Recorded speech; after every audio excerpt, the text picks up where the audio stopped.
Hi everyone. Welcome to the Holy Bible channel. Before we hear this dramatized narration, let's make a brief summary about this book.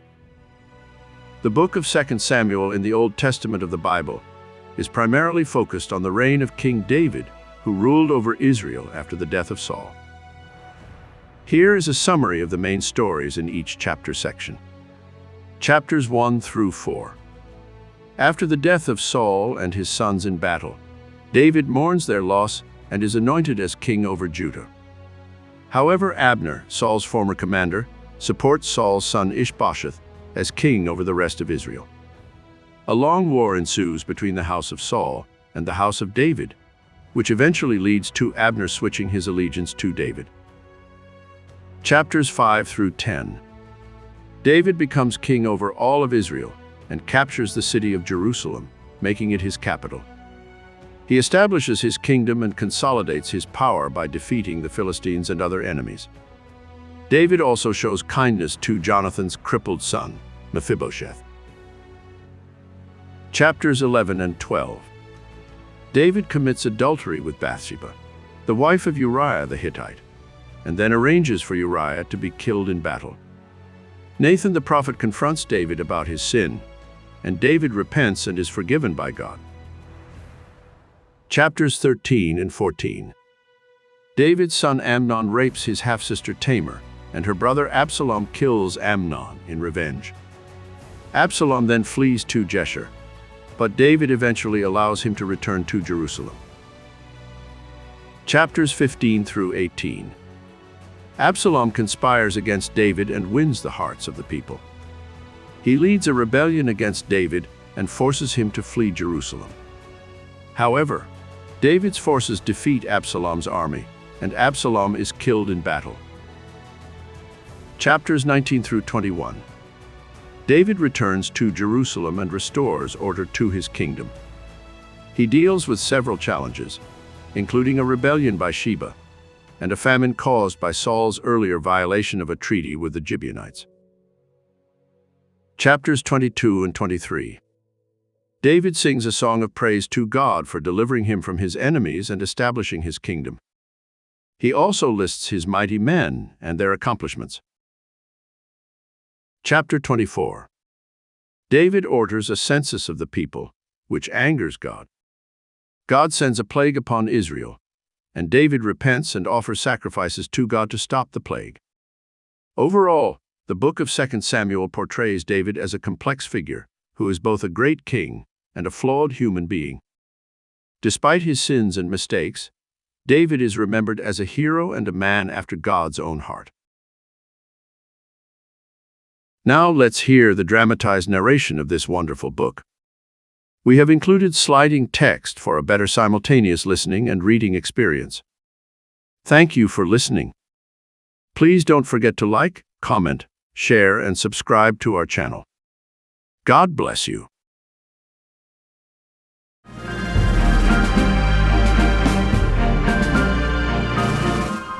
Second Samuel.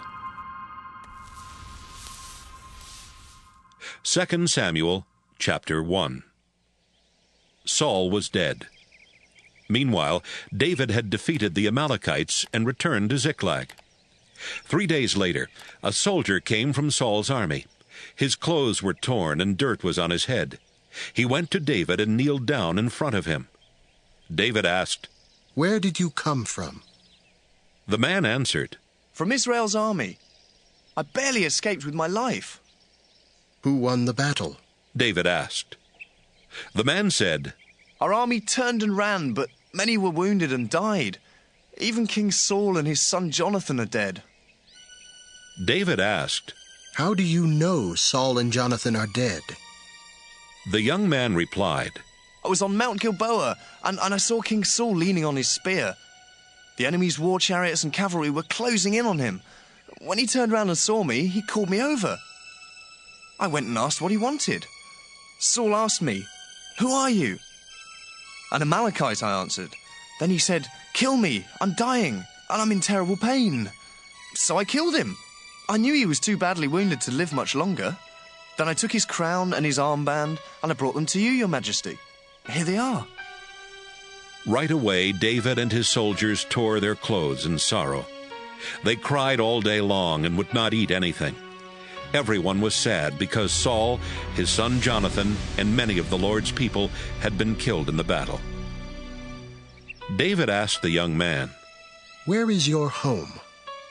The man replied, My father is an Amalekite, but we live in Israel. David said to him, Why weren't you afraid to kill the Lord's chosen king? And you even told what you did. It's your own fault that you're going to die. Then David told one of his soldiers, Come here and kill this man. David sang a song in memory of Saul and Jonathan, and he ordered his men to teach the song to everyone in Judah. He called it the Song of the Bow, and it can be found in the book of Jasher. This is the song. Israel, your famous hero lies dead on the hills, and your mighty warriors have fallen. Don't tell it in Gath or spread the news on the streets of Ashkelon. The godless Philistine women will be happy and jump for joy. Don't let dew or rain fall on the hills of Gilboa. Don't let its fields grow offerings for God. There the warrior shields were smeared with mud, and Saul's own shield was left unpolished. The arrows of Jonathan struck, and warriors died. The sword of Saul cut the enemy apart. It was easy to love Saul and Jonathan. Together in life, together in death, they were faster than eagles and stronger than lions. Women of Israel, cry for Saul. He brought you fine red cloth and jewelry made of gold. Our warriors have fallen in the heat of battle, and Jonathan lies dead on the hills of Gilboa. Jonathan, I miss you most. I loved you like a brother.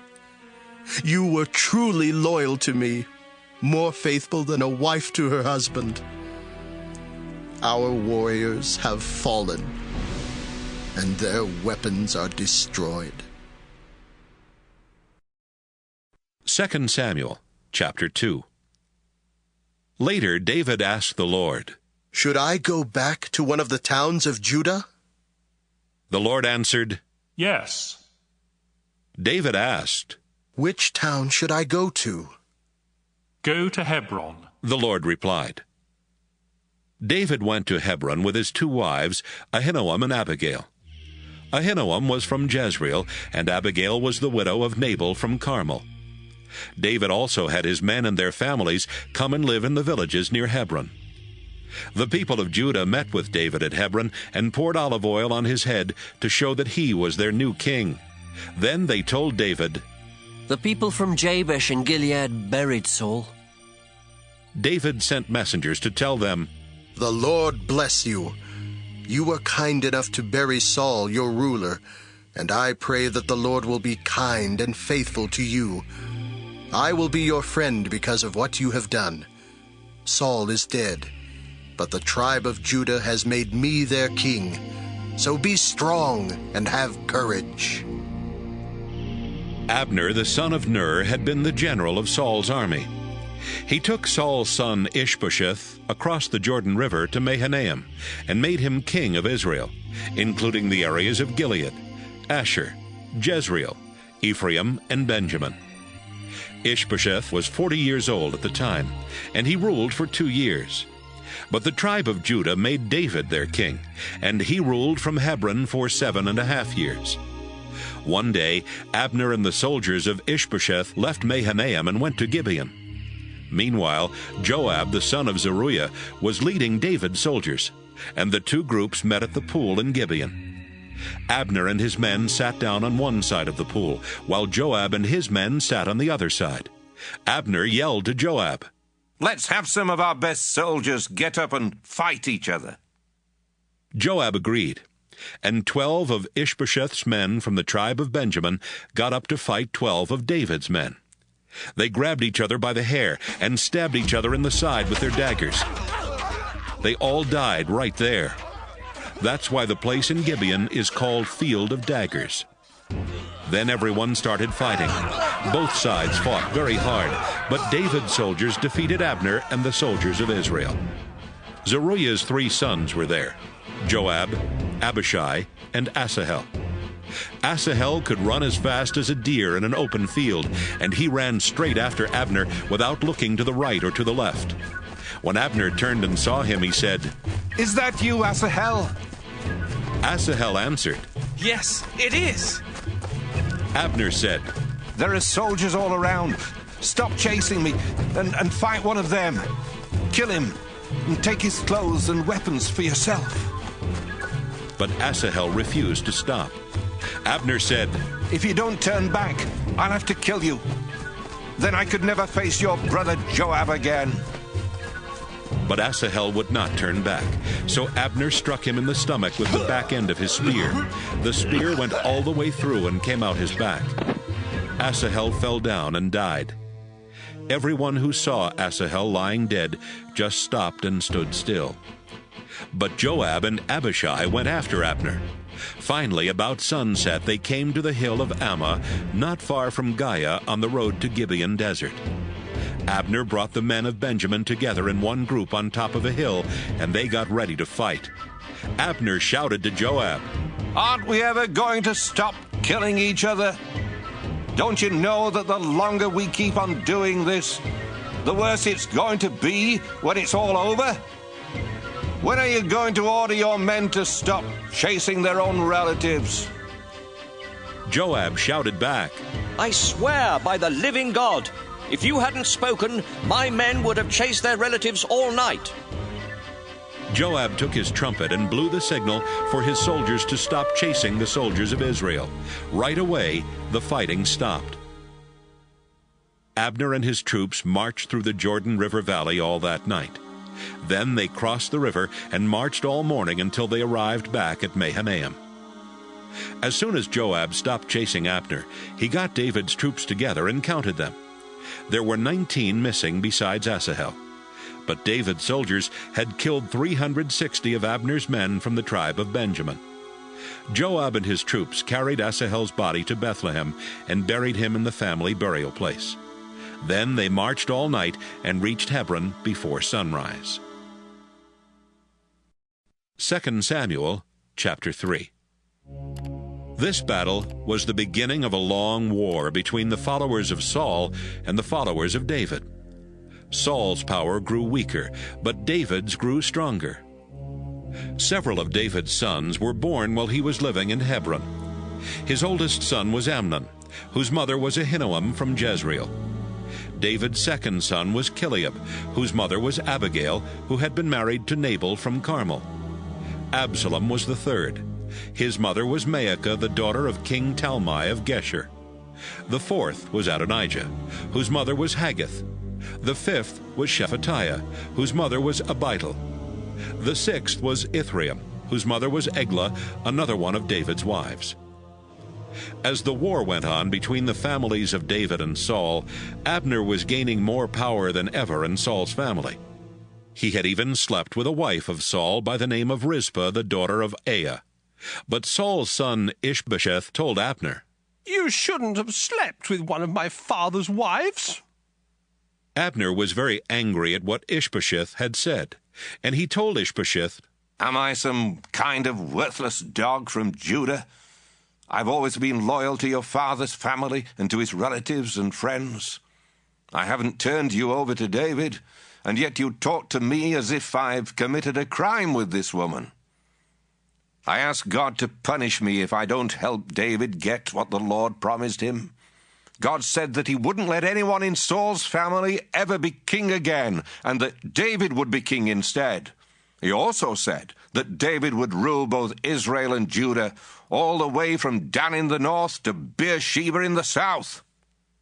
Ishbosheth was so afraid of Abner that he could not even answer. Abner sent some of his men to David with this message. You should be the ruler of the whole nation. If you make an agreement with me, I will persuade everyone in Israel to make you their king. David sent this message back. Good. I'll make an agreement with you. But before I will even talk with you about it, You must get Saul's daughter Michal back for me." David sent a few of his officials to Ishbosheth to give him this message. "Give me back my wife Michal. I killed 100 Philistines so I could marry her." Ishbosheth sent some of his men to take Michal away from her new husband, Paltiel the son of Laish. Paltiel followed Michal and the men all the way back to Bahurim, crying as he walked. But he went back home after Abner ordered him to leave. Abner talked with the leaders of the tribes of Israel and told them, "You've wanted to make David your king for a long time now, so do it. After all, God said he would use his servant David to rescue his people Israel from their enemies, especially from the Philistines." Finally, Abner talked with the tribe of Benjamin. Then he left for Hebron to tell David everything that the tribe of Benjamin and the rest of the people of Israel wanted to do. Abner took 20 soldiers with him, and when they got to Hebron, David gave a big feast for them. After the feast, Abner said, "Your Majesty, let me leave now and bring Israel here to make an agreement with you. You'll be king of the whole nation, just as you've been wanting." David told Abner he could leave, and he left without causing any trouble. Soon after Abner had left Hebron, Joab and some of David's soldiers came back, bringing a lot of things they had taken from an enemy village. Right after they arrived, someone told Joab, "Abner visited the king, and the king let him go. Abner even left without causing any trouble." Joab went to David and said, What have you done? Abner came to you and you let him go. Now he's long gone. You know Abner, he came to trick you. He wants to find out how strong your army is and to know everything you're doing." Joab left David. Then he sent some messengers to catch up with Abner. They brought him back from the well at Sirah, but David did not know anything about it. When Abner returned to Hebron, Joab pretended he wanted to talk privately with him. So he took Abner into one of the small rooms that were part of the town gate and stabbed him in the stomach. Joab killed him because Abner had killed Joab's brother Asahel. David heard how Joab had killed Abner, and he said, "I swear to the Lord that I am completely innocent of Abner's death. Joab and his family are the guilty ones. I pray that Joab's family will always be sick with sores and other skin diseases. May they all be cowards, and may they die in war or starve to death." Joab and his brother Abishai killed Abner because he had killed their brother Asahel in the battle at Gibeon. David told Joab and everyone with him, "Show your sorrow by tearing your clothes and wearing sackcloth. Walk in front of Abner's body and cry." David walked behind the stretcher on which Abner's body was being carried. Abner was buried in Hebron, while David and everyone else stood at the tomb and cried loudly. Then the king sang a funeral song about Abner. "Abner, why should you have died like an outlaw? No one tied your hands or chained your feet, yet you died as a victim of murderers." Everyone started crying again. Then they brought some food to David and told him he would feel better if he had something to eat.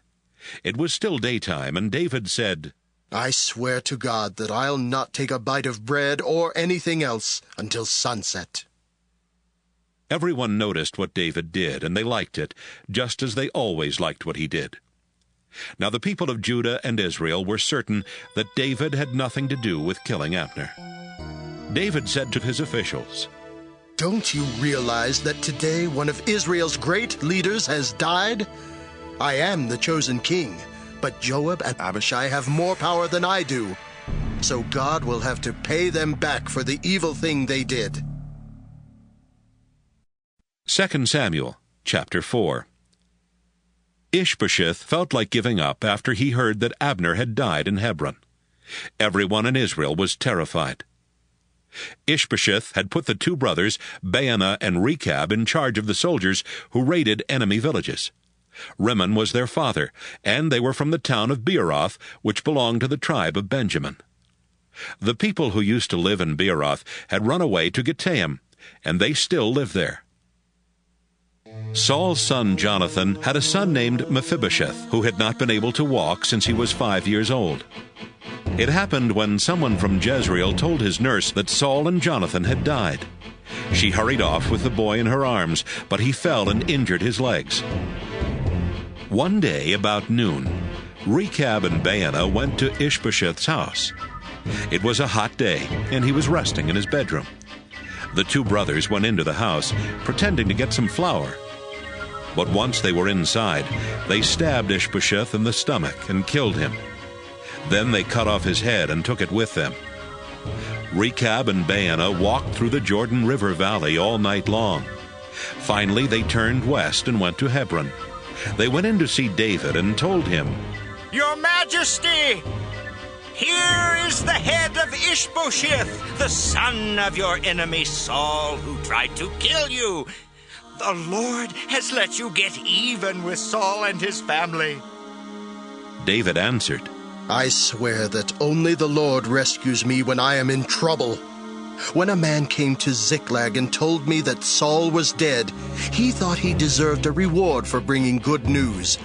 But I grabbed him and killed him. You evil men have done something much worse than he did. You've killed an innocent man in his own house and on his own bed. I'll make you pay for that. I'll wipe you from the face of the earth. Then David said to his troops, Kill these two brothers. Cut off their hands and feet and hang their bodies by the pool in Hebron. But bury Ishbosheth's head in Abner's tomb near Hebron. And they did. 2 Samuel, chapter 5.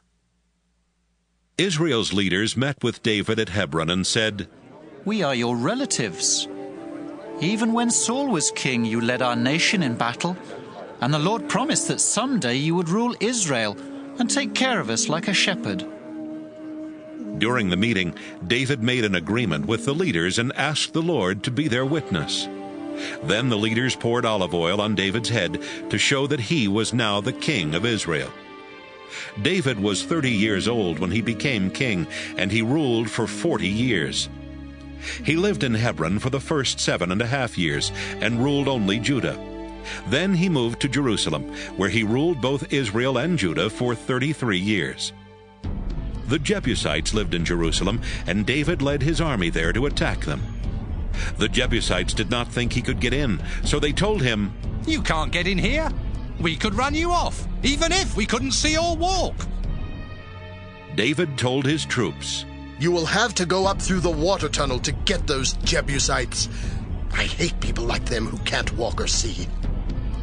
That's why there is still a rule that says, only people who can walk and see are allowed in the temple. David captured the fortress on Mount Zion. Then he moved there and named it David's City. He had the city rebuilt, starting with the landfill to the east. David became a great and strong ruler because the Lord all-powerful was on his side.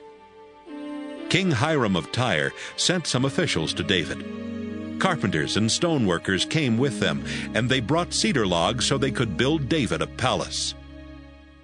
David knew that the Lord had made him king of Israel, and that he had made him a powerful ruler for the good of his people. After David left Hebron and moved to Jerusalem, he married many women from Jerusalem, and he had a lot of children. His sons who were born there were Shemua, Shobab, Nathan, Solomon, Ibhar, Elishua, Nepheg, Japhiah, Elishama, Eliada, and Eliphalet. The Philistines heard that David was now king of Israel, and they came into the hill country to try and capture him. But David found out and went into his fortress, so the Philistines camped in Rephaim Valley. David asked the Lord, Should I attack the Philistines? Will you let me win? The Lord told David, Attack! I will let you win. David attacked the Philistines and defeated them. Then he said, I watched the Lord break through my enemies like a mighty flood. So he named the place, The Lord Broke Through. David and his troops also carried away the idols that the Philistines had left behind. Some time later, the Philistines came back into the hill country and camped in Rephaim Valley. David asked the Lord what he should do, and the Lord answered, Don't attack them from the front. Circle around behind and attack from among the balsam trees. Wait until you hear a sound like troops marching through the tops of the trees. Then attack quickly. That sound will mean I have marched out ahead of you to fight the Philistine army. David obeyed the Lord and defeated the Philistines. He even chased them all the way from Geba to the entrance to Gezer. 2 Samuel chapter 6. David brought together 30,000 of Israel's best soldiers and led them to Baalah in Judah, which was also called Kiriath-Jearim. They were going there to get the sacred chest and bring it back to Jerusalem. The throne of the Lord All-Powerful is above the winged creatures on top of this chest, and he is worshipped there.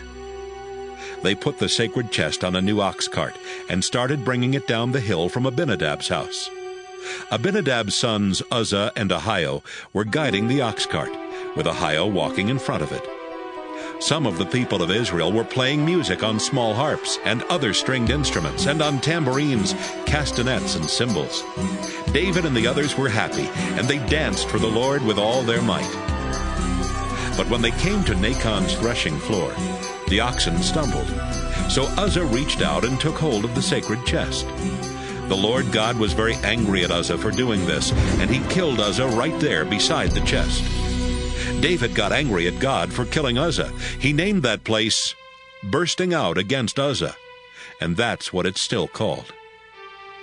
David was afraid of the Lord and thought, Should I really take the sacred chest to my city? He decided not to take it there. Instead, he turned off the road and took it to the home of Obed-Edom, who was from Gath. The chest stayed there for 3 months, and the Lord greatly blessed Obed-Edom, his family, and everything he owned. Then someone told King David, The Lord has done this because the sacred chest is in Obed-Edom's house. Right away, David went to Obed-Edom's house to get the chest and bring it to David's city. Everyone was celebrating. The people carrying the chest walked 6 steps. Then David sacrificed an ox and a choice cow.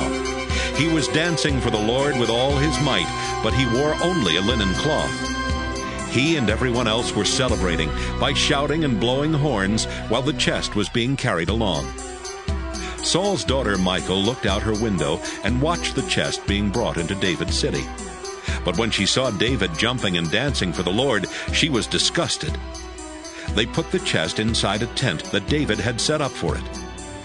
David worshipped the Lord by sacrificing animals and burning them on an altar. Then he blessed the people in the name of the Lord All-Powerful. He gave all the men and women in the crowd a small loaf of bread, some meat, and a handful of raisins, and everyone went home. David went home so he could ask the Lord to bless his family. But Saul's daughter Michal went out and started yelling at him. You were really great today, she said.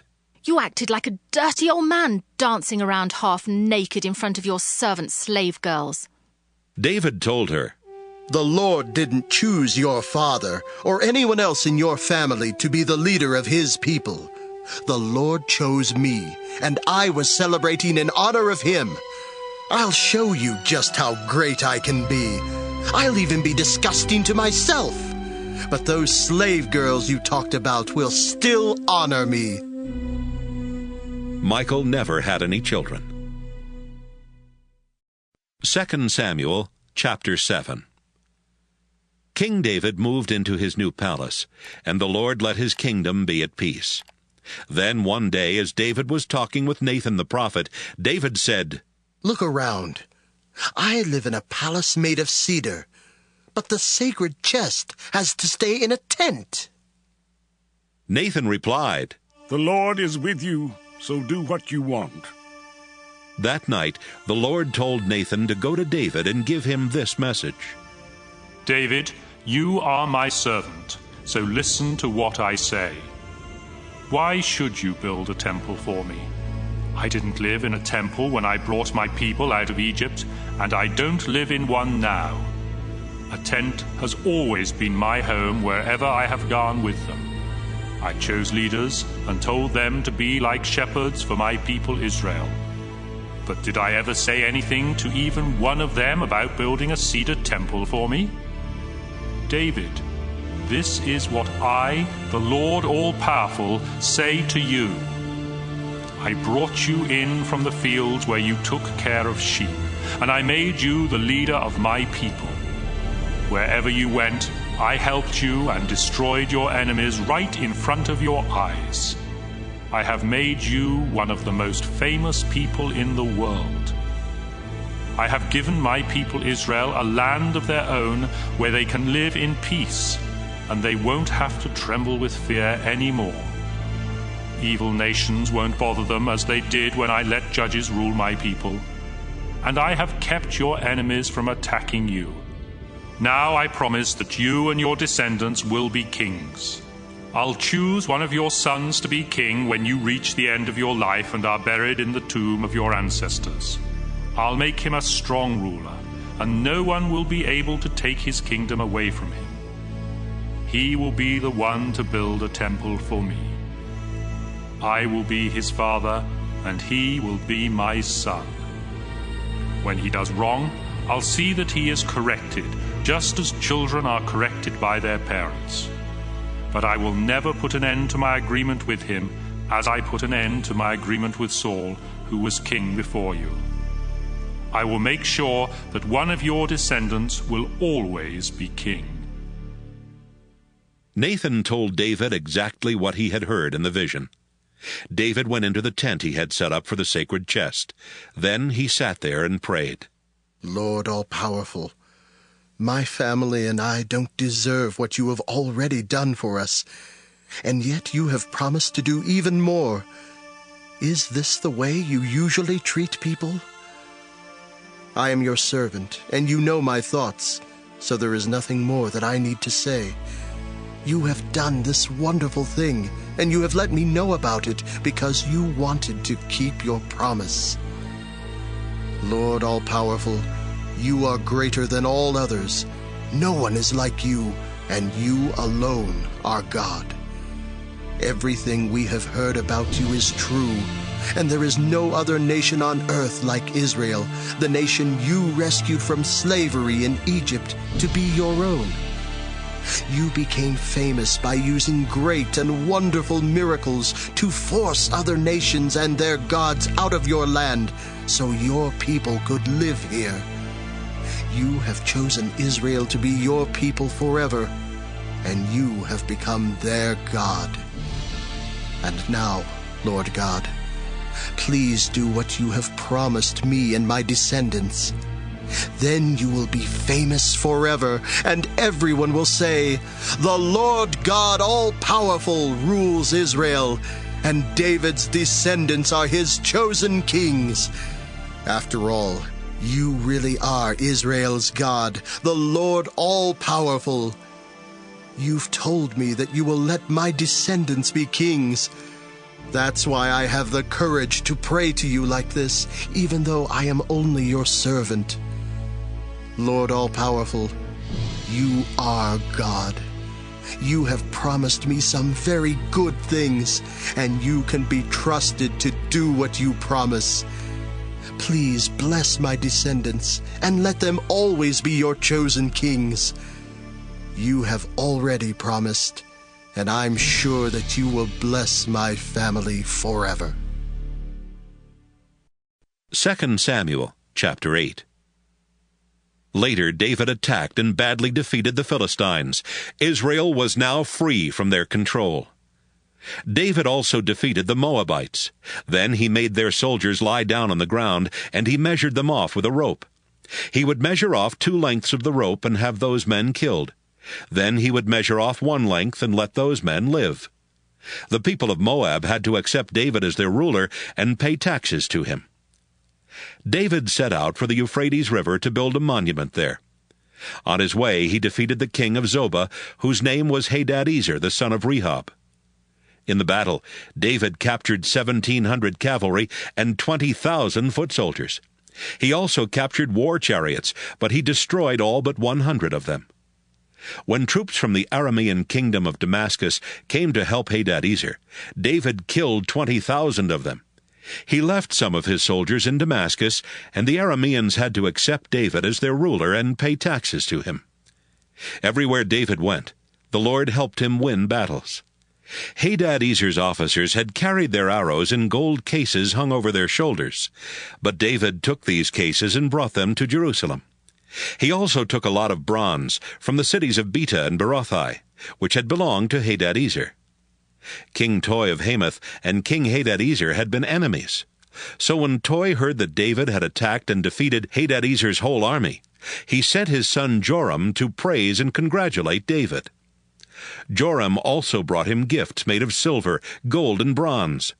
David gave these to the Lord just as he had done with the silver and gold that he had captured from Edom, Moab, Ammon, Philistia, and from King Hadadezer of Zobah.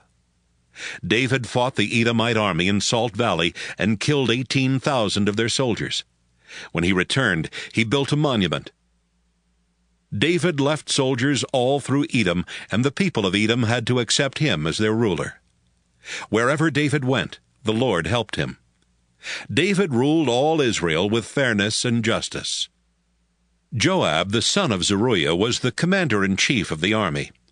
Jehoshaphat, the son of Ahilud, kept the government records. Zadok, the son of Ahitub, and Abiathar, the son of Ahimelech, were the priests. Seraiah was the secretary. Benaiah, the son of Jehoiada, was the commander of David's bodyguard. David's sons were priests. 2 Samuel chapter 9. One day David thought, I wonder if any of Saul's family are still alive. If they are, I will be kind to them, because I made a promise to Jonathan. David called in Ziba, one of the servants of Saul's family. David said, So you are Ziba? Yes, Your Majesty, I am. David asked, Are any of Saul's family still alive? If there are, I want to be kind to them. Ziba answered, One of Jonathan's sons is still alive, but he can't walk. Where is he? David asked. Ziba replied, He lives in Lo-debar with Machir, the son of Amiel. David sent some servants to bring Jonathan's son from Lo-debar. His name was Mephibosheth, and he was the grandson of Saul. He came to David and knelt down. David asked, Are you Mephibosheth? Yes, I am, Your Majesty. David said, Don't be afraid. I'll be kind to you because Jonathan was your father. I'm going to give you back the land that belonged to your grandfather Saul. Besides that, you will always eat with me at my table. Mephibosheth knelt down again and said, Why should you care about me? I'm worth no more than a dead dog. David called in Ziba, Saul's chief servant, and told him, Since Mephibosheth is Saul's grandson, I've given him back everything that belonged to your master Saul and his family. You and your 15 sons and 20 servants will work for Mephibosheth. You will farm his land and bring in his crops, so that Saul's family and servants will have food. But Mephibosheth will always eat with me at my table. Ziba replied, Your Majesty, I will do exactly what you tell me to do. So Ziba's family and servants worked for Mephibosheth. Mephibosheth was lame, but he lived in Jerusalem and ate at David's table, just like one of David's own sons. And he had a young son of his own named Micah. 2 Samuel chapter 10. Sometime later, King Nahash of Ammon died, and his son Hanun became king. David said, Nahash was kind to me, and I will be kind to his son. So he sent some officials to the country of Ammon to tell Hanun how sorry he was that his father had died. But Hanun's officials told him, Do you really believe David is honoring your father by sending these people to comfort you? He probably sent them to spy on our city so he can destroy it. Hanun arrested David's officials and had their beards shaved off on one side of their faces. He had their robes cut off just below the waist, and then he sent them away. They were terribly ashamed. When David found out what had happened to his officials, he sent a message and told them, "Stay in Jericho until your beards grow back. Then you can come home."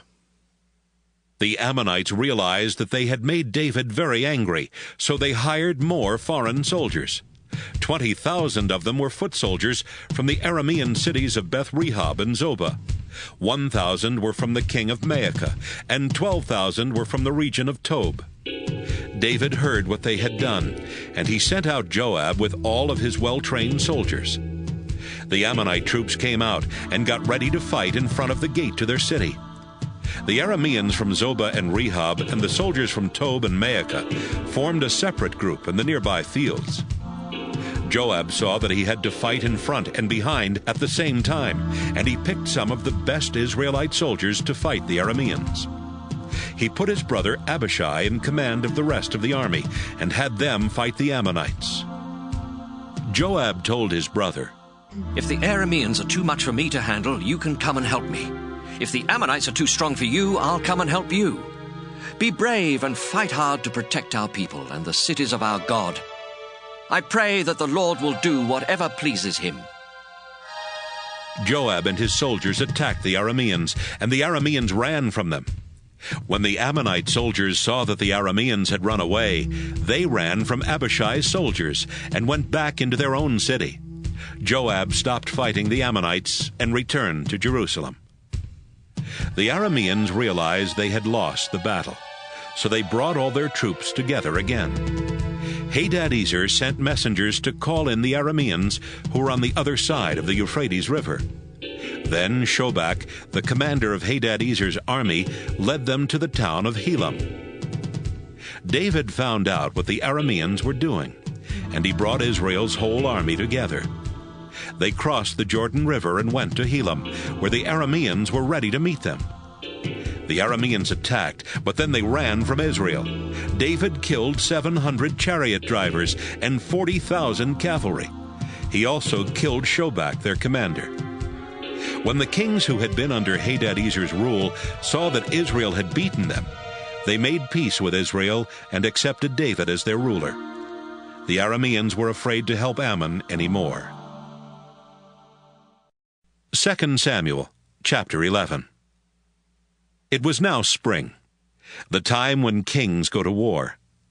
David sent out the whole Israelite army under the command of Joab and his officers. They destroyed the Ammonite army and surrounded the capital city of Rabbah, but David stayed in Jerusalem. Late one afternoon, David got up from a nap and was walking around on the flat roof of his palace. A beautiful young woman was down below in her courtyard, bathing as her religion required. David happened to see her, and he sent one of his servants to find out who she was. The servant came back and told David, "Her name is Bathsheba. She is the daughter of Eliam, and she is the wife of Uriah the Hittite." David sent some messengers to bring her to his palace. She came to him, and he slept with her. Then she returned home. But later, when she found out that she was going to have a baby, she sent someone to David with this message. "I'm pregnant." David sent a message to Joab. "Send Uriah the Hittite to me." Joab sent Uriah to David's palace, and David asked him, "Is Joab well? How is the army doing? And how about the war?" Then David told Uriah, "Go home and clean up." Uriah left the king's palace, and David had dinner sent to Uriah's house. But Uriah didn't go home. Instead, he slept outside the entrance to the royal palace, where the king's guards slept. Someone told David that Uriah had not gone home. So the next morning, David asked him, "Why didn't you go home? Haven't you been away for a long time?" Uriah answered, "The sacred chest and the armies of Israel and Judah are camping out somewhere in the fields, with our commander Joab and his officers and troops. Do you really think I would go home to eat and drink and sleep with my wife? I swear by your life that I would not." Then David said, "Stay here in Jerusalem today, and I will send you back tomorrow." Uriah stayed in Jerusalem that day. Then the next day, David invited him for dinner. Uriah ate with David and drank so much that he got drunk, but he still did not go home. He went out and slept on his mat near the palace guards. Early the next morning, David wrote a letter and told Uriah to deliver it to Joab. The letter said, "Put Uriah on the front line where the fighting is the worst. Then pull the troops back from him, so that he will be wounded and die." Joab had been carefully watching the city of Rabbah, and he put Uriah in a place where he knew there were some of the enemy's best soldiers. When the men of the city came out, they fought and killed some of David's soldiers. Uriah the Hittite was one of them. Joab sent a messenger to tell David everything that was happening in the war. He gave the messenger these orders. When you finish telling the king everything that has happened, he may get angry and ask, "Why did you go so near the city to fight? Didn't you know they would shoot arrows from the wall? Don't you know how Abimelech the son of Gideon was killed at Thebez? Didn't a woman kill him by dropping a large rock from the top of the city wall? Why did you go so close to the city walls?" Then you tell him, "One of your soldiers who was killed was Uriah the Hittite." The messenger went to David and reported everything Joab had told him. He added, "The enemy chased us from the wall and out into the open fields, but we pushed them back as far as the city gate. Then they shot arrows at us from the top of the wall. Some of your soldiers were killed, and one of them was Uriah the Hittite." David replied, "Tell Joab to cheer up and not to be upset about what happened. You never know who will be killed in a war. Tell him to strengthen his attack against the city and break through its walls." When Bathsheba heard that her husband was dead, she mourned for him. Then, after the time for mourning was over, David sent someone to bring her to the palace. She became David's wife, and they had a son. 2 Samuel chapter 12. The Lord was angry at what David had done, and he sent Nathan the prophet to tell this story to David. A rich man and a poor man lived in the same town. The rich man owned a lot of sheep and cattle, but the poor man had only one little lamb that he had bought and raised. The lamb became a pet for him and his children. He even let it eat from his plate and drink from his cup and sleep on his lap. The lamb was like one of his own children. One day someone came to visit the rich man. But the rich man didn't want to kill any of his own sheep or cattle and serve it to the visitor. So he stole the poor man's little lamb and served it instead.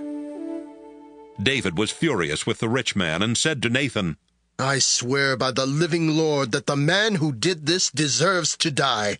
And because he didn't have any pity on the poor man, he will have to pay 4 times what the lamb was worth."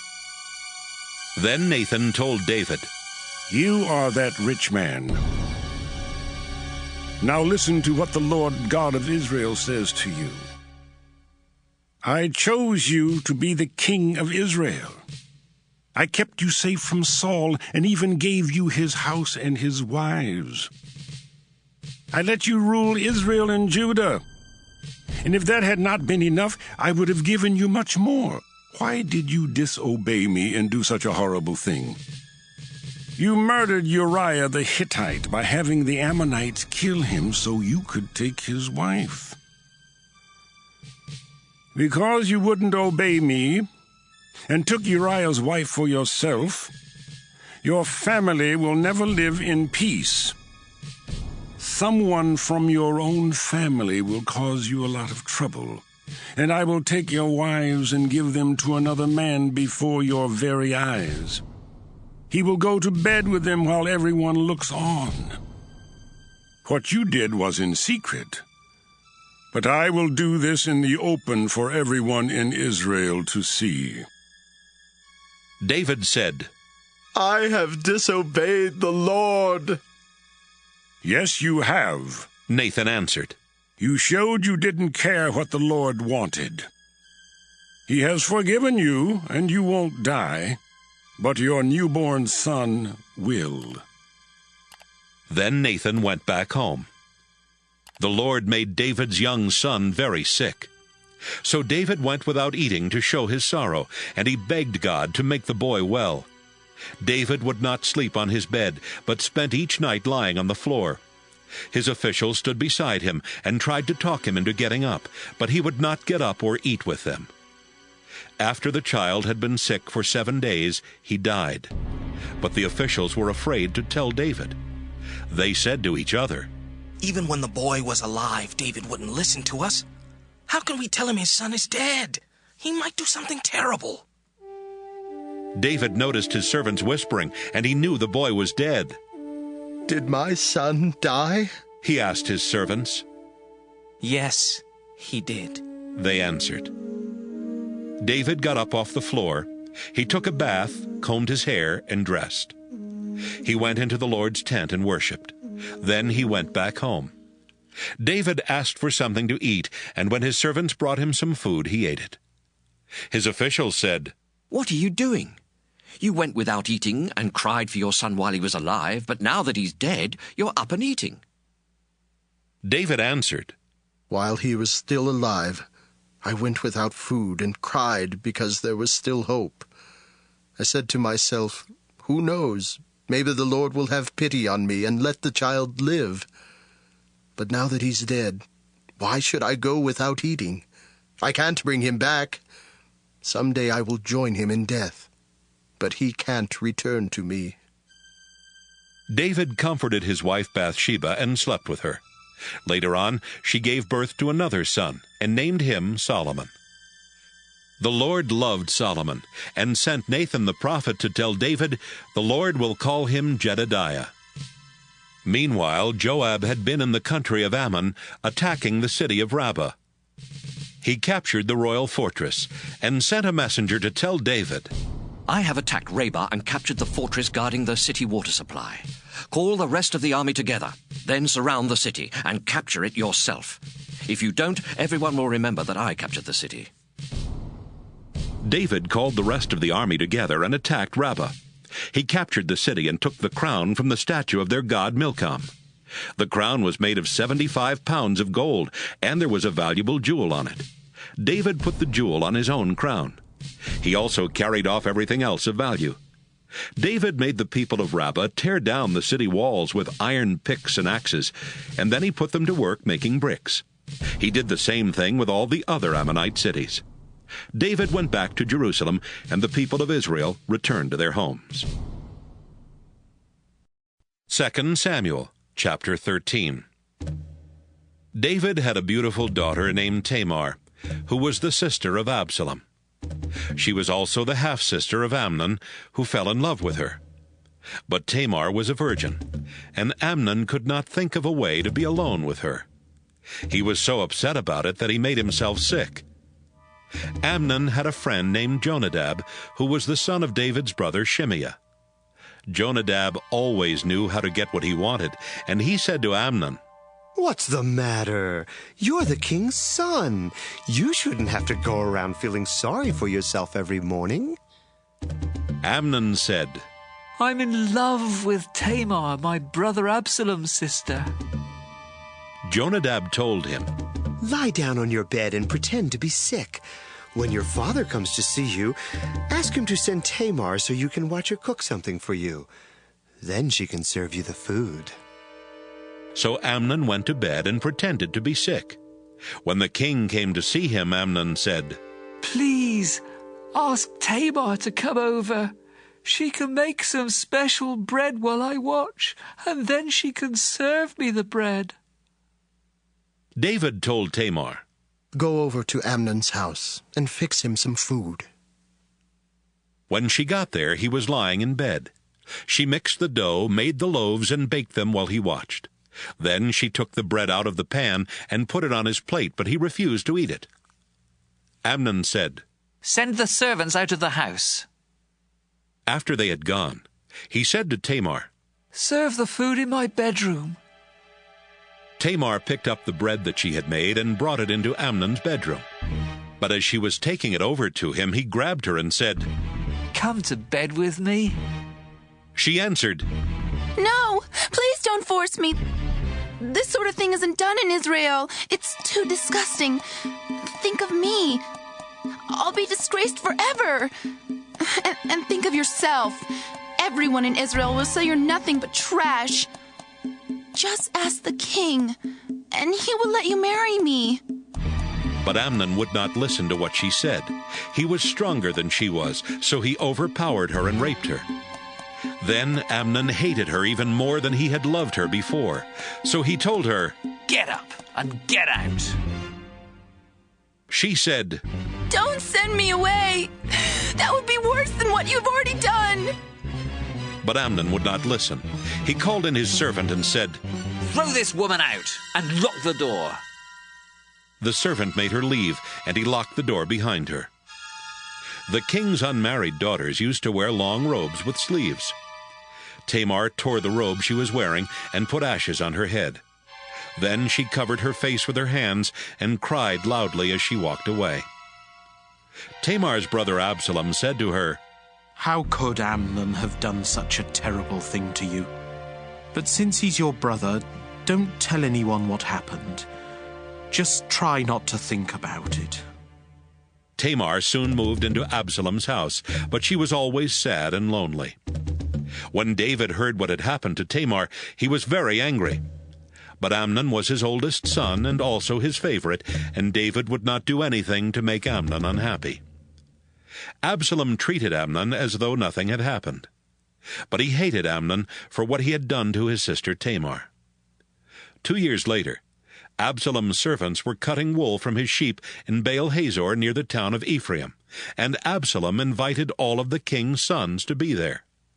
Then he went to David and said, "My servants are cutting the wool from my sheep. Please come and join us." David answered, "No, my son, we won't go. It would be too expensive for you." Absalom tried to get him to change his mind, but David did not want to go. He only said that he hoped they would have a good time. Absalom said, "If you won't go, at least let my brother Amnon come with us." David asked, "Why should he go with you?" But Absalom kept on insisting, and finally David let Amnon and all his other sons go with Absalom. Absalom prepared a banquet fit for a king, but he told his servants, "Keep an eye on Amnon. When he gets a little drunk from the wine and is feeling good, I'll give the signal, then kill him. I've commanded you to do it, so don't be afraid. Be strong and brave."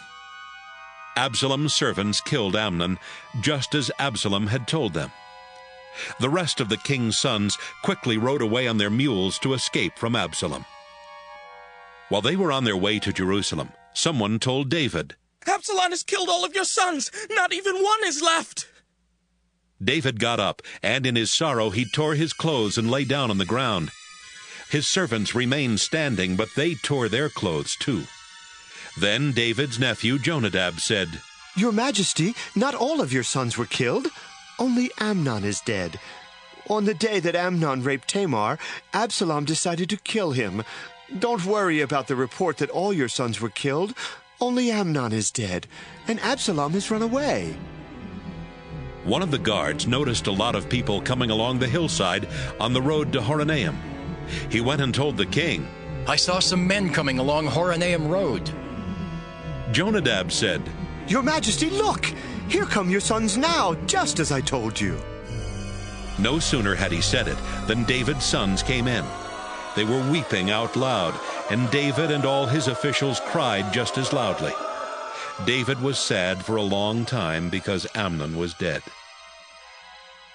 Absalom had run away to Geshur, where he stayed for 3 years with King Talmai, the son of Ammihud. David still felt so sad over the loss of Amnon that he wanted to take his army there and capture Absalom. 2 Samuel, chapter 14. Joab knew that David couldn't stop thinking about Absalom, and he sent someone to bring in the wise woman who lived in Tekoa. Joab told her, "Put on funeral clothes, and don't use any makeup. Go to the king and pretend you have spent a long time mourning the death of a loved one." Then he told her what to say. The woman from Tekoa went to David. She bowed very low and said, "Your Majesty, please help me." David asked, "What's the matter?" She replied, "My husband is dead, and I'm a widow. I had 2 sons, but they got into a fight out in the field where there was no one to pull them apart, and one of them killed the other. Now all of my relatives have come to me and said, 'Hand over your son. We're going to put him to death for killing his brother.' But what they really want is to get rid of him so they can take over our land. Please don't let them put out my only flame of hope. There won't be anyone left on this earth to carry on my husband's name." "Go on home," David told her. "I'll take care of this matter for you." The woman said, "I hope your decision doesn't cause any problems for you. But if it does, you can blame me." He said, "If anyone gives you any trouble, bring them to me, and it won't happen again." "Please," she replied, "swear by the Lord your God that no one will be allowed to kill my son." He said, "I swear by the living Lord that no one will touch even a hair on his head." Then she asked, "Your Majesty, may I say something?" "Yes," he answered. The woman said, "Haven't you been hurting God's people?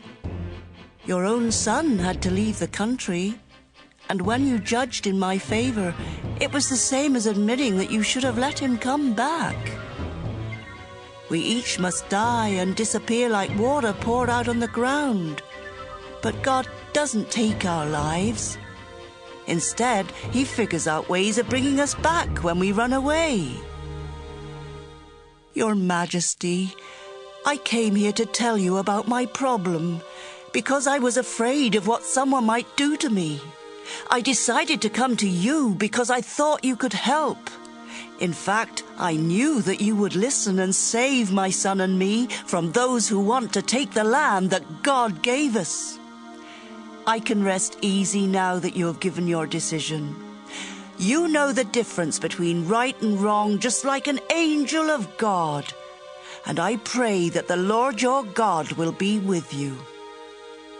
Then David said to the woman, "Now I'm going to ask you a question, and don't try to hide the truth."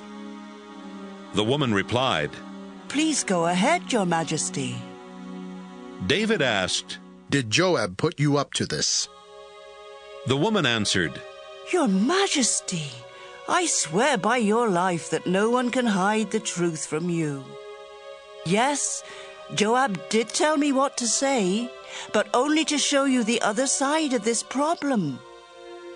You must be as wise as the angel of God to know everything that goes on in this country." David turned to Joab and said, "It seems that I have already given my decision. Go, and bring Absalom back." Joab bowed very low and said, "Your Majesty, I thank you for giving your permission. It shows that you approve of me." Joab went to Geshur to get Absalom. But when they came back to Jerusalem, David told Joab, "I don't want to see my son Absalom. Tell him to stay away from me." So Absalom went to his own house without seeing his father. No one in all Israel was as handsome and well-built as Absalom. He got his hair cut once a year, and when the hair was weighed, it came to about 5 pounds. Absalom had 3 sons. He also had a daughter named Tamar, who grew up to be very beautiful. Absalom lived in Jerusalem for 2 years without seeing his father. He wanted Joab to talk to David for him. So one day he sent a message asking Joab to come over, but Joab refused. Absalom sent another message, but Joab still refused. Finally, Absalom told his servants, "Joab's barley field is right next to mine. Go set it on fire." And they did. Joab went to Absalom's house and demanded, "Why did your servant set my field on fire?" Absalom answered, You didn't pay any attention when I sent for you. I want you to ask my father why he told me to come back from Geshur. I was better off there. I want to see my father now. If I'm guilty, let him kill me." Joab went to David and told him what Absalom had said. David sent for Absalom, and Absalom came. He bowed very low, and David leaned over and kissed him. 2 Samuel, chapter 15. Some time later, Absalom got himself a chariot with horses to pull it, and he had 50 men run in front. He would get up early each morning and wait by the side of the road that led to the city gate. Anyone who had a complaint to bring to King David would have to go that way, and Absalom would ask each of them, "Where are you from?" If they said, "I'm from a tribe in the north," Absalom would say, "You deserve to win your case. It's too bad the king doesn't have anyone to hear complaints like yours. I wish someone would make me the judge around here. I would be fair to everyone." Whenever anyone would come to Absalom and start bowing down, he would reach out and hug and kiss them. That's how he treated everyone from Israel who brought a complaint to the king. Soon everyone in Israel liked Absalom better than they liked David. 4 years later, Absalom said to David, "Please, let me go to Hebron. I have to keep a promise that I made to the Lord when I was living with the Arameans in Geshur. I promised that if the Lord would bring me back to live in Jerusalem, I would worship him in Hebron." David gave his permission, and Absalom went to Hebron. He took 200 men from Jerusalem with him, but they had no idea what he was going to do. Absalom offered sacrifices in Hebron and sent someone to Gilo to tell David's advisor Ahithophel to come. More and more people were joining Absalom and supporting his plot. Meanwhile, Absalom had secretly sent some messengers to the northern tribes of Israel. The messengers told everyone, "When you hear the sound of the trumpets, you must shout, 'Absalom now rules as king in Hebron.'" A messenger came and told David, "Everyone in Israel is on Absalom's side." David's officials were in Jerusalem with him, and he told them, "Let's get out of here. We'll have to leave soon, or none of us will escape from Absalom. Hurry! If he moves fast, he could catch us while we're still here. Then he will kill us and everyone else in the city." The officials said, "Your Majesty, we'll do whatever you say." David left behind 10 of his wives to take care of the palace, but the rest of his family and his officials and soldiers went with him. They stopped at the last house at the edge of the city. Then David stood there and watched while his regular troops and his bodyguards marched past. The last group was the 600 soldiers who had followed him from Gath. Their commander was Ittai. David spoke to Ittai and said, "You're a foreigner from the town of Gath. You don't have to leave with us. Go back and join the new king. You haven't been with me very long, so why should you have to follow me when I don't even know where I'm going? Take your soldiers and go back. I pray that the Lord will be kind and faithful to you." Ittai answered, "Your Majesty, just as surely as you and the Lord live, I will go where you go, no matter if it costs me my life." "Then come on," David said. So Ittai and all his men and their families walked on past David. The people of Jerusalem were crying and moaning as David and everyone with him passed by. He led them across Kidron Valley and along the road toward the desert. Zadok and Abiathar, the priests, were there along with several men from the tribe of Levi who were carrying the sacred chest. They set the chest down and left it there until David and his followers had gone out of the city. Then David said, "Zadok, take the sacred chest back to Jerusalem. If the Lord is pleased with me, he will bring me back and let me see it and his tent again. But if he says he isn't pleased with me, then let him do what he knows is best. Zadok, you are a good judge of things, so return to the city and don't cause any trouble. Take your son Ahimaaz with you. Abiathar and his son Jonathan will also go back. I'll wait at the river crossing in the desert until I hear from you." Zadok and Abiathar took the sacred chest back into Jerusalem and stayed there. David went on up the slope of the Mount of Olives. He was barefoot and crying, and he covered his head to show his sorrow. Everyone with him was crying, and they covered their heads too. Someone told David, "Ahithophel is helping Absalom plot against you." David said, "Please, Lord, keep Ahithophel's plans from working." When David reached the top of the Mount of Olives, he met Hushai the Archite at a place of worship. Hushai's robe was torn, and dust was on his head. David told him, "If you come with me, you might slow us down. Go back into the city and tell Absalom, 'Your Majesty, I am your servant. I will serve you now, just as I served your father in the past.' Hushai, if you do that, you can help me ruin Ahithophel's plans. Zadok and Abiathar the priests will be there with you, and you can tell them everything you hear in the palace.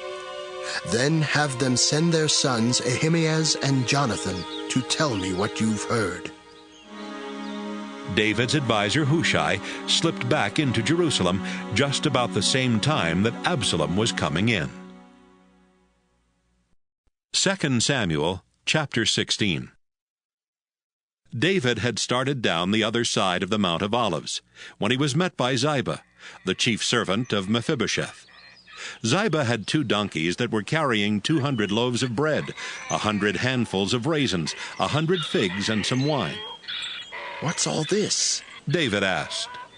Ziba said, "The donkeys are for your family to ride, the bread and fruit are for the people to eat, and the wine is for them to drink in the desert when they're tired out." "And where is Mephibosheth?" David asked. Ziba answered, "He stayed in Jerusalem because he thinks the people of Israel want him to rule the kingdom of his grandfather Saul." David then told him, "Everything that used to belong to Mephibosheth is now yours." Ziba said, "Your Majesty, I am your humble servant, and I hope you will be pleased with me." David was near the town of Bahurim when a man came out and started cursing him. The man was Shimei, the son of Gera, and he was one of Saul's distant relatives. He threw stones at David and his soldiers, and at everyone else, including the bodyguards who walked on each side of David. Shimei was yelling at David, "Get out of here, you murderer! You good-for-nothing! The Lord is paying you back for killing so many in Saul's family. You stole his kingdom, but now the Lord has given it to your son Absalom. You're a murderer, and that's why you're in such big trouble." Abishai said, "Your Majesty, this man is as useless as a dead dog. He shouldn't be allowed to curse you. Let me go over and chop off his head." David replied, "What will I ever do with you and your brother Joab? If Shimei is cursing me because the Lord has told him to, then who are you to tell him to stop?" Then David said to Abishai and all his soldiers, "My own son is trying to kill me. Why shouldn't this man from the tribe of Benjamin want me dead even more? Let him curse all he wants. Maybe the Lord did tell him to curse me. But if the Lord hears these curses and sees the trouble I'm in, maybe he will have pity on me instead." David and the others went on down the road. Shimei went along the hillside by the road, cursing and throwing rocks and dirt at them. When David and those with him came to the Jordan River, they were tired out. But after they rested, they felt much better. By this time, Absalom, Ahithophel, and the others had reached Jerusalem. David's friend Hushai came to Absalom and said, "Long live the king! Long live the king!" But Absalom asked Hushai, "Is this how you show loyalty to your friend David? Why didn't you go with him?" Hushai answered, "The Lord and the people of Israel have chosen you to be king. I can't leave. I have to stay and serve the one they've chosen. Besides, It seems right for me to serve you, just as I served your father. Absalom turned to Ahithophel and said, Give us your advice. What should we do? Ahithophel answered, Some of your father's wives were left here to take care of the palace. You should have sex with them. Then everyone will find out that you have publicly disgraced your father. This will make you and your followers even more powerful. Absalom had set up a tent on the flat roof of the palace, and everyone watched as he went into the tent with his father's wives. Ahithophel gave such good advice in those days that both Absalom and David thought it had come straight from God. 2 Samuel chapter 17. Ahithophel said to Absalom, Let me choose 12,000 men and attack David tonight while he is tired and discouraged. He will panic, and everyone with him will run away. I won't kill anyone except David, since he's the one you want to get rid of. Then I'll bring the whole nation back to you like a bride coming home to her husband. This way there won't be a civil war.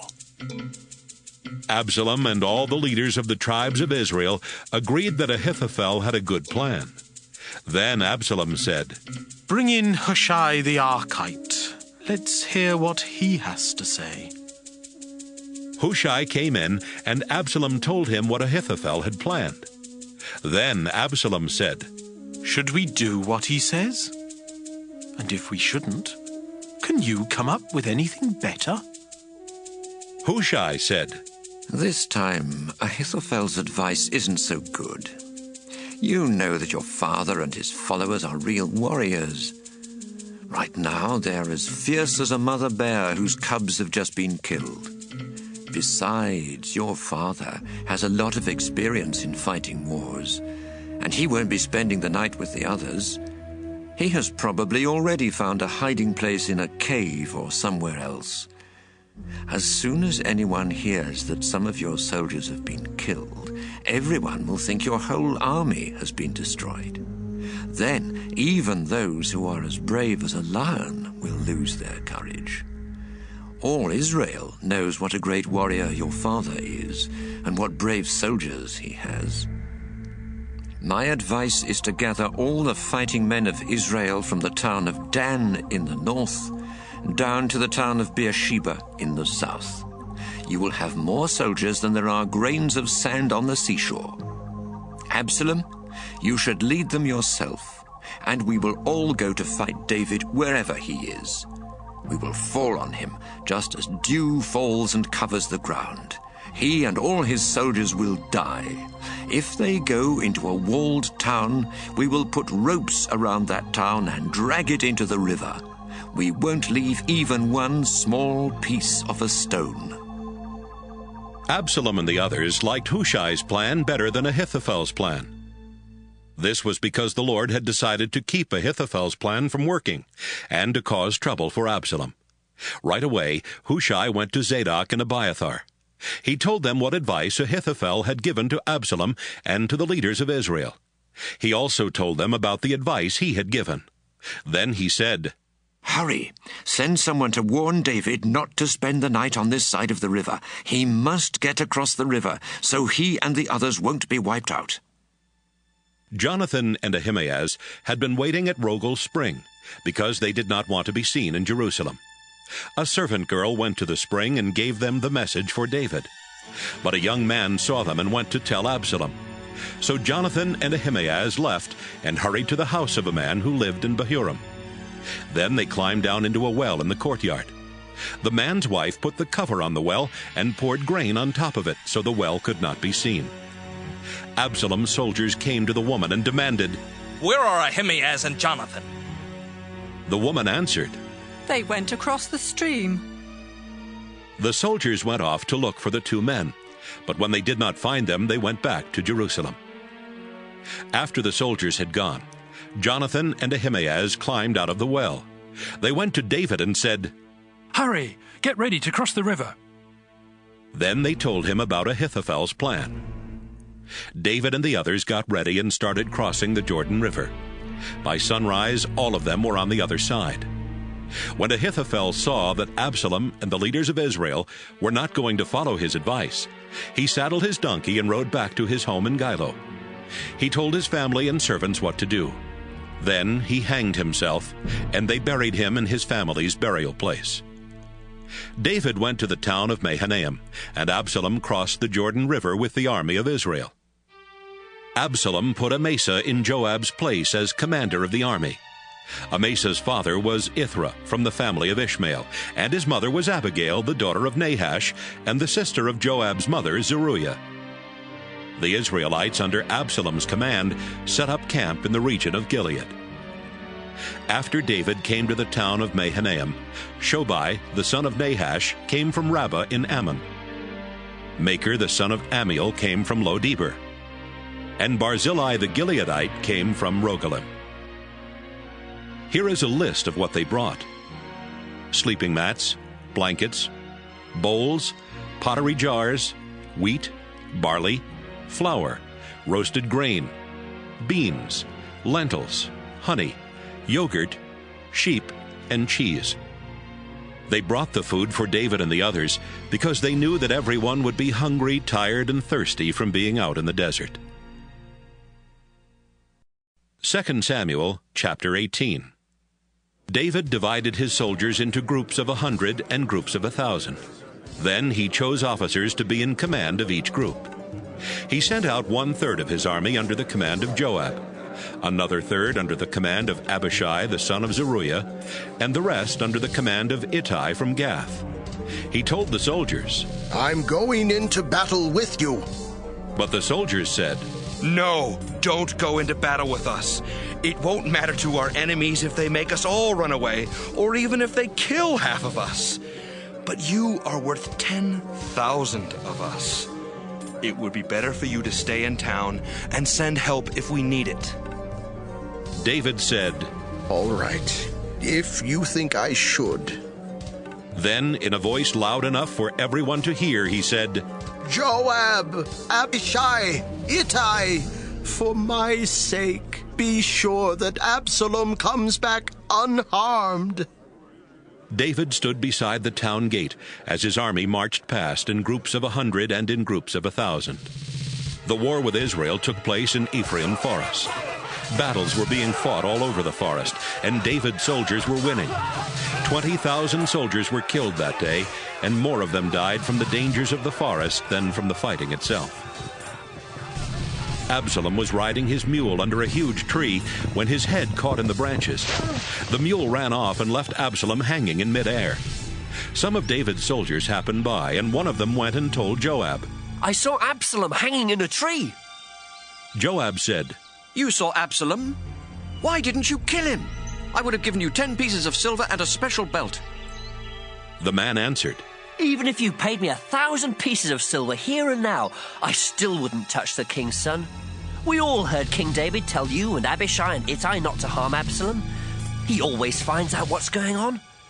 I would have been risking my life to kill Absalom because you would have let me take the blame." Joab said, "I'm not going to waste any more time on you." Absalom was still alive, so Joab took 3 spears and stuck them through Absalom's chest. 10 of Joab's bodyguards came over and finished him off. Then Joab blew a trumpet to signal his troops to stop chasing Israel's soldiers. They threw Absalom's body into a deep pit in the forest and put a big pile of rocks over it. Meanwhile, the people of Israel had all run back to their own homes. When Absalom was alive, he had set up a stone monument for himself in King's Valley. He explained, "I don't have any sons to keep my name alive." He called it Absalom's Monument, and that is the name it still has today. Ahimaaz, the son of Zadok, said, "Joab, let me run and tell King David that the Lord has rescued him from his enemies." Joab answered, "You're not the one to tell the king that his son is dead. You can take him a message some other time, but not today." Someone from Ethiopia was standing there, and Joab told him, "Go and tell the king what you have seen." The man knelt down in front of Joab and then got up and started running. Ahimaaz spoke to Joab again. No matter what happens, I still want to run. And besides, the Ethiopian has already left. Joab said, Why should you run? You won't get a reward for the news you have. I'll run no matter what, Ahimaaz insisted. All right then, run, Joab said. Ahimaaz took the road through the Jordan Valley and outran the Ethiopian. Meanwhile, David was sitting between the inner and outer gates in the city wall. One of his soldiers was watching from the roof of the gate tower. He saw a man running toward the town and shouted down to tell David. David answered, If he's alone, he must have some news. The runner was getting closer when the soldier saw someone else running. He shouted down to the gate, Look! There's another runner! David said, He must have some news too. The soldier on the roof shouted, The first one runs just like Ahimaaz, the son of Zadok. This time David said, He's a good man. He must have some good news. Ahimaaz called out, We won! We won! Then he bowed low to David and said, Your Majesty, praise the Lord your God. He has given you victory over your enemies. Is my son Absalom all right? David asked. Ahimaaz said, When Joab sent your personal servant and me, I saw a noisy crowd, but I didn't know what it was all about. David told him, Stand over there and wait. Ahimaaz went over and stood there. The Ethiopian came and said, Your Majesty, today I have good news. The Lord has rescued you from all your enemies. Is my son Absalom all right? David asked. The Ethiopian replied, I wish that all your Majesty's enemies and everyone who tries to harm you would end up like him. David started trembling. Then he went up to the room above the city gate to cry. As he went, he kept saying, My son Absalom! My son Absalom! I wish I could have died instead of you. Absalom, my son, my son. 2 Samuel, chapter 19. Someone told Joab, The king is crying because Absalom is dead. David's army found out he was crying because his son had died, and their day of victory suddenly turned into a day of sadness. The troops were sneaking into Mahanaim just as if they had run away from a battle and were ashamed. David held his hands over his face and kept on crying loudly. My son Absalom! Absalom, my son, my son. Joab went to the house where David was staying and told him, You've made your soldiers ashamed. Not only did they save your life, they saved your sons and daughters and wives as well. You're more loyal to your enemies than to your friends. What you've done today has shown your officers and soldiers that they don't mean a thing to you. You would be happy if Absalom was still alive, even if the rest of us were dead. Now get up, go out there and thank them for what they did. If you don't, I swear by the Lord that you won't even have one man left on your side tomorrow morning. You may have had a lot of troubles in the past, but this will be the worst thing that has ever happened to you. David got up and went to the town gate and sat down. When the people heard that he was sitting there, they came to see him. After Israel's soldiers had all returned home, everyone in Israel started arguing. They were saying to each other, King David rescued us from the Philistines and from our other enemies. But then we chose Absalom to be our new leader, and David had to leave the country to get away. Absalom died in battle, so why hasn't something been done to bring David back? When David found out what they were saying, he sent a message to Zadok and Abiathar the priests. It said, Say to the leaders of Judah, why are you the last tribe to think about bringing King David back home? He is your brother, your own relative. Why haven't you done anything to bring him back? and tell Amasa, you're my nephew, and with God as a witness, I swear I'll make you commander of my army instead of Joab."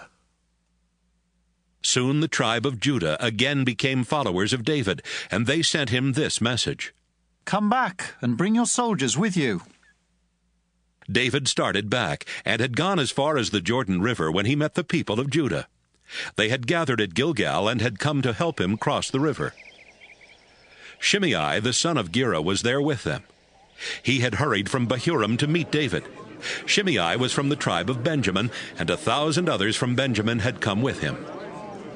Ziba, the chief servant of Saul's family, also came to the Jordan River. He and his 15 sons and 20 servants waded across to meet David. Then they brought David's family and servants back across the river, and they did everything he wanted them to do. Shimei crossed the Jordan River and bowed down in front of David. He said, "Your Majesty, I beg you not to punish me. Please forget what I did when you were leaving Jerusalem. Don't even think about it. I know I was wrong. That's why I wanted to be the first one from the northern tribes to meet you." But Abishai shouted, "You should be killed for cursing the Lord's chosen king." David said, "Abishai, what will I ever do with you and your brother Joab? Is it your job to tell me who has done wrong?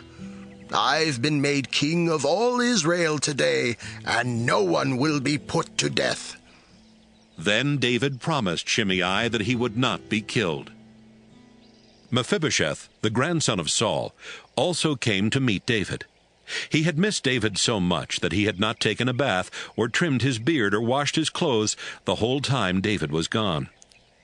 After they had gone back to Jerusalem, Mephibosheth came to see David, who asked him, "Why didn't you go with me?" He answered, "Your Majesty, you know I can't walk. I told my servant to saddle a donkey for me so I could go with you. But my servant left without me, and then he lied about me. You're as wise as an angel of God, so do what you think is right. After all, you could have killed my whole family and me. But instead, you let me eat at your own table. Your Majesty, what more could I ask?" David answered, "You've said enough. I've decided to divide the property between you and Ziba." Mephibosheth replied, "He can have it all. I'm just glad you've come home safely." Barzillai came from Rogelim in Gilead to meet David at the Jordan River and go across with him. Barzillai was 80 years old. He was very rich and had sent food to David in Mahanaim. David said to him, "Cross the river and go to Jerusalem with me.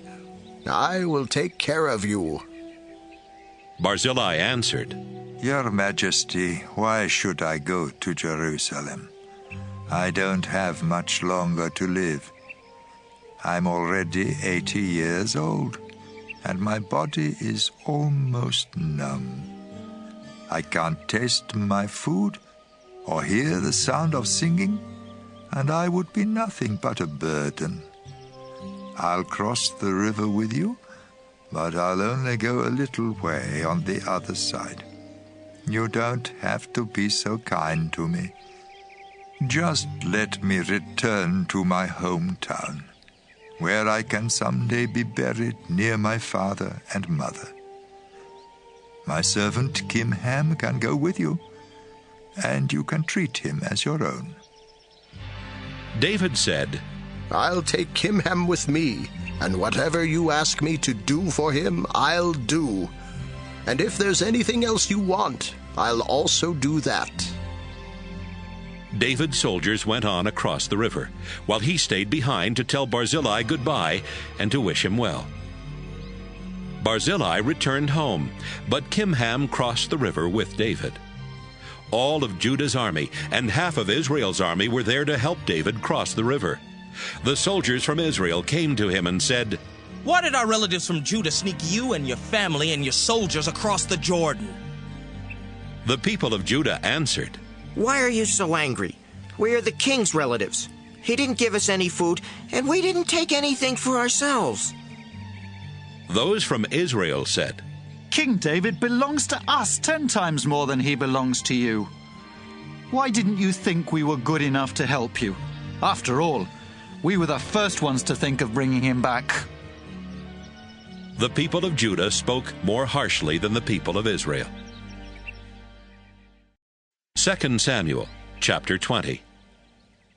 A troublemaker from the tribe of Benjamin was there. His name was Sheba, the son of Bichri, and he blew a trumpet to get everyone's attention.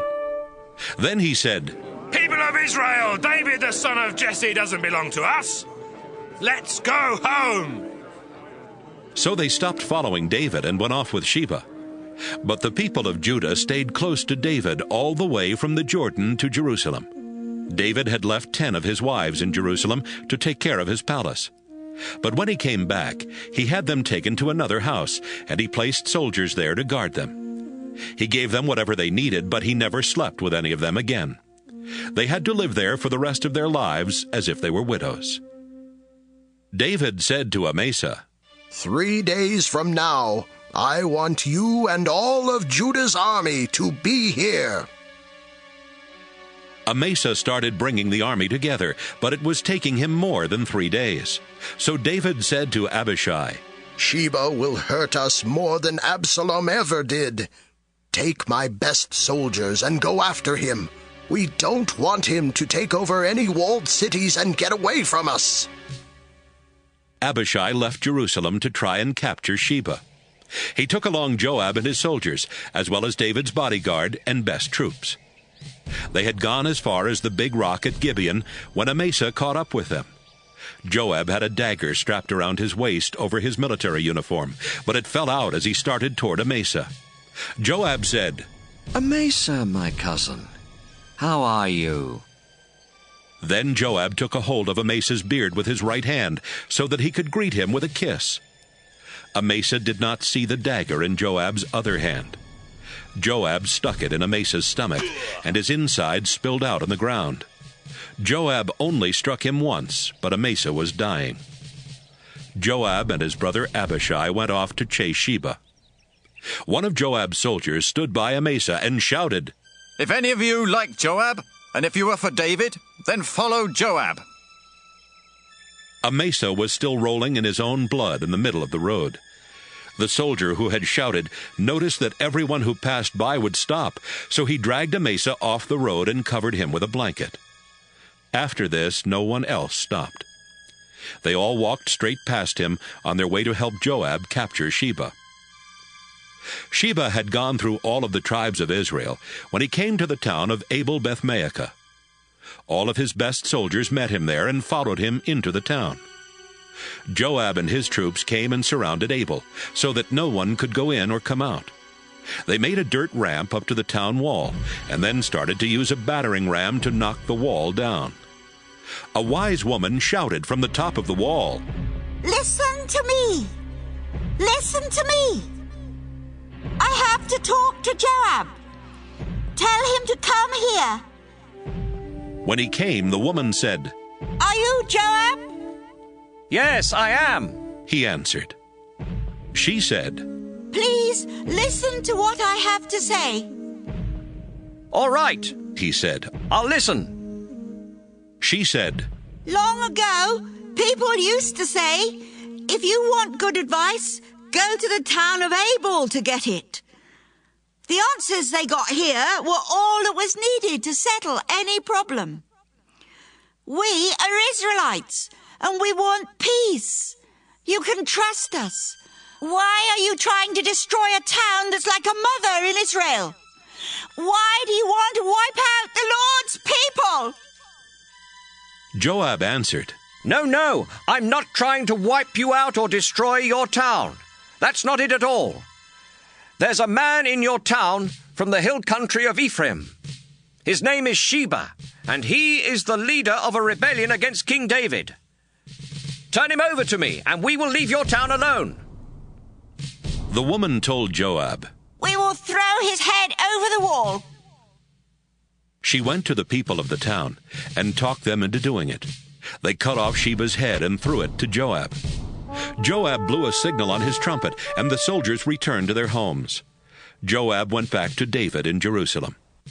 Joab was the commander of Israel's entire army. Benaiah, the son of Jehoiada, was in command of David's bodyguard. Adoram was in charge of the slave labor force. Jehoshaphat, the son of Ahilud, kept government records. Sheva was the secretary. Zadok and Abiathar were the priests. Ira from Jair was David's priest. 2 Samuel chapter 21. While David was king, there were 3 years in a row when the nation of Israel could not grow enough food.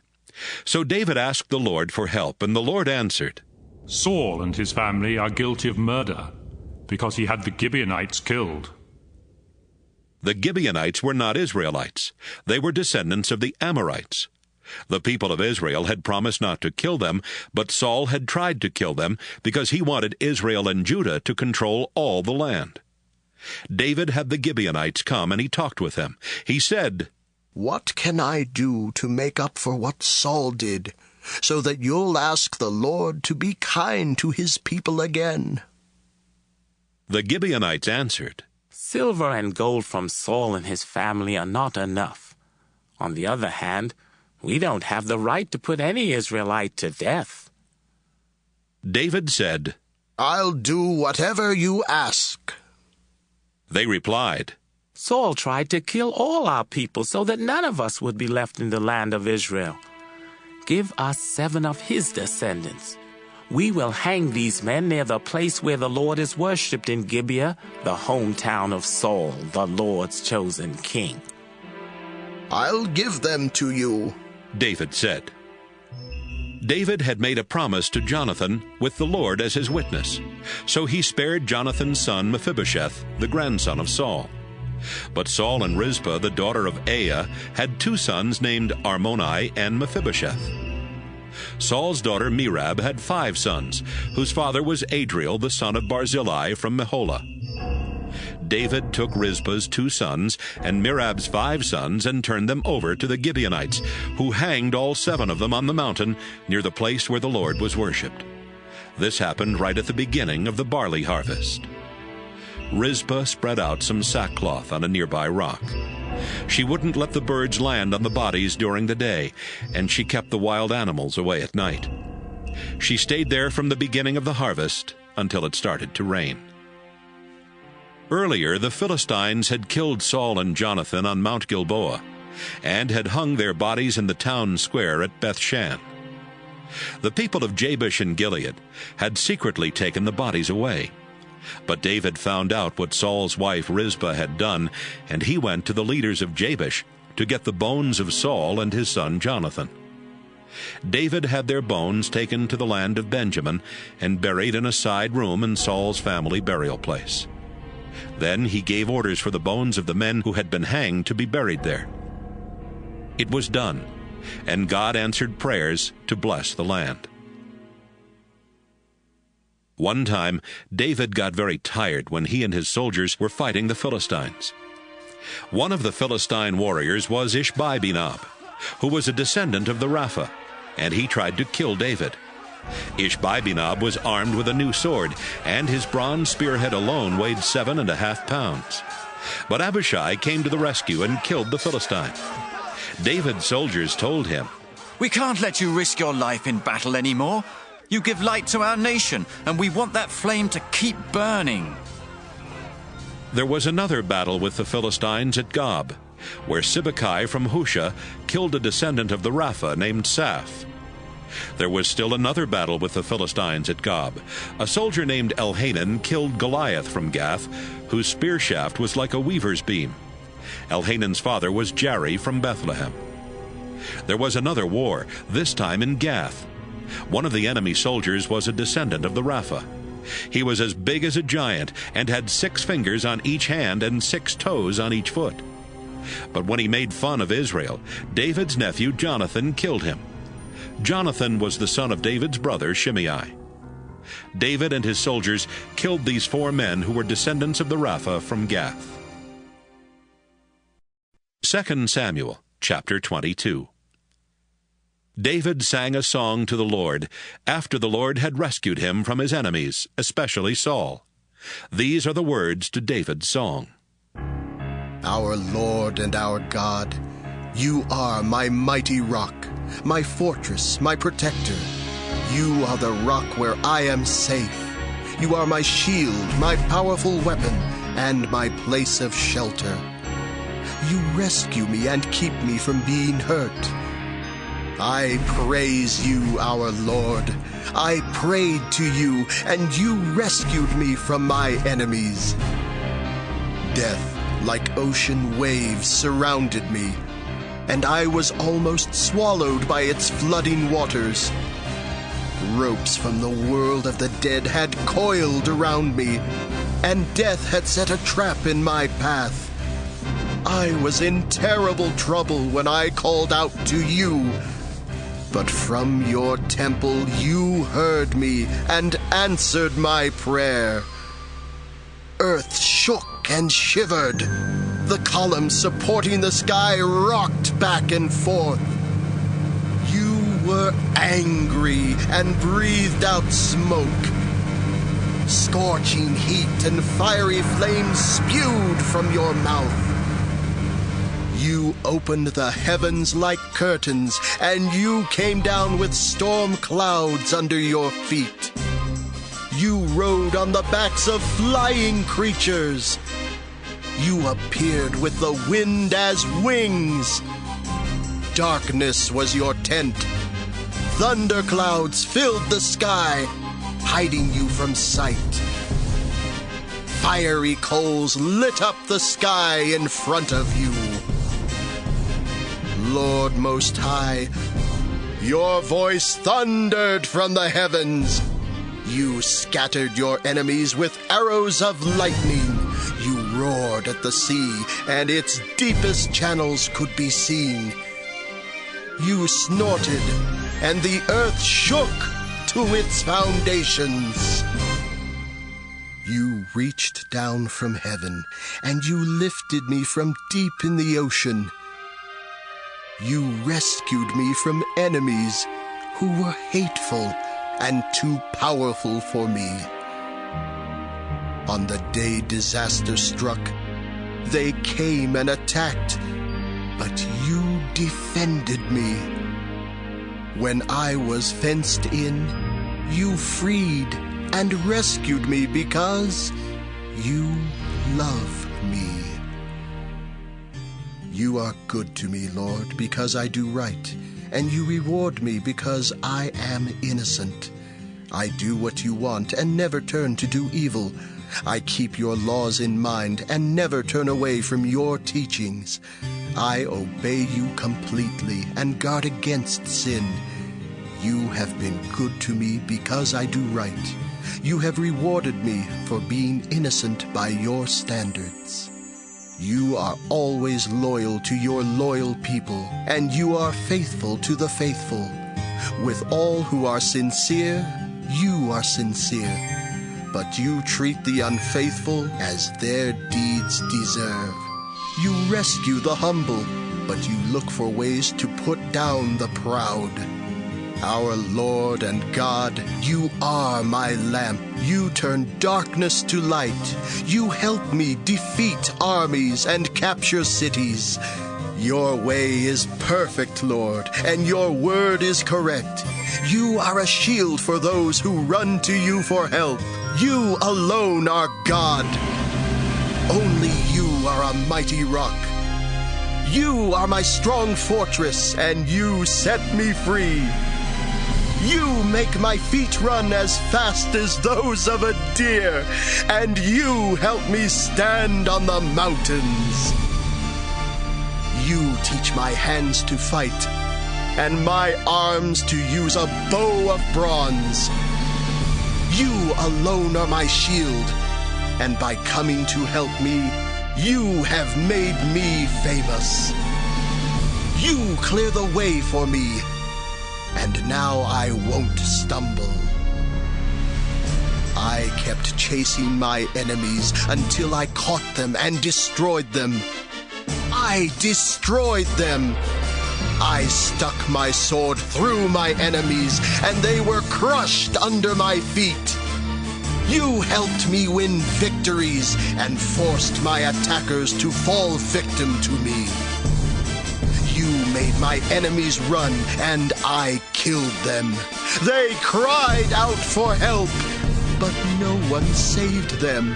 They called out to you, but there was no answer.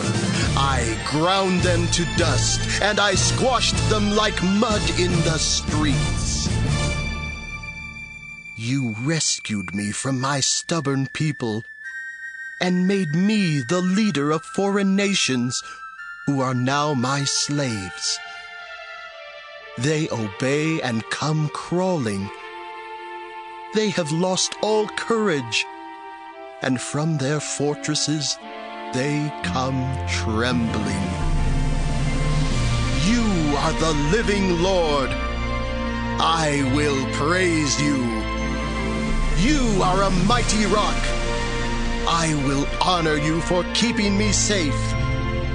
You took revenge for me, and you put nations in my power. You protected me from violent enemies, and you made me much greater than all of them. I will praise you, Lord, and I will honor you among the nations. You gave glorious victories to your chosen king. Your faithful love for David and for his descendants will never end.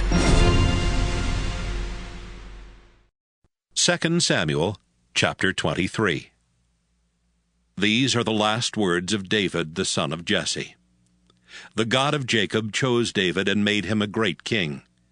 The mighty God of Israel loved him. When God told him to speak, David said, The Spirit of the Lord has told me what to say.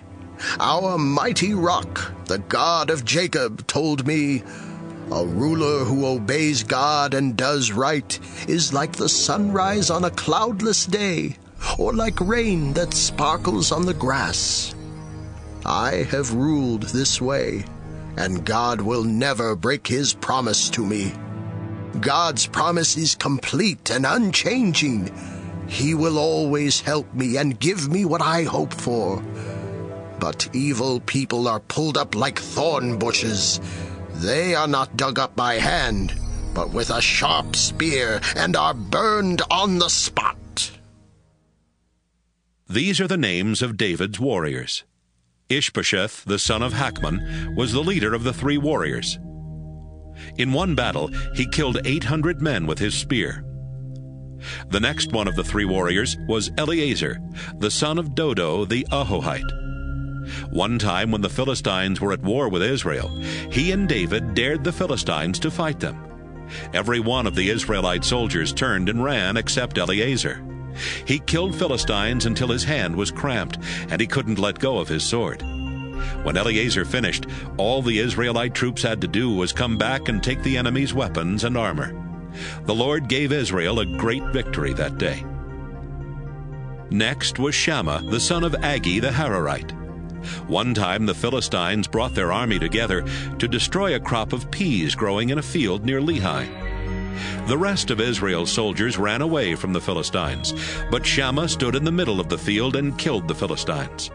The crops were saved, and the Lord gave Israel a great victory.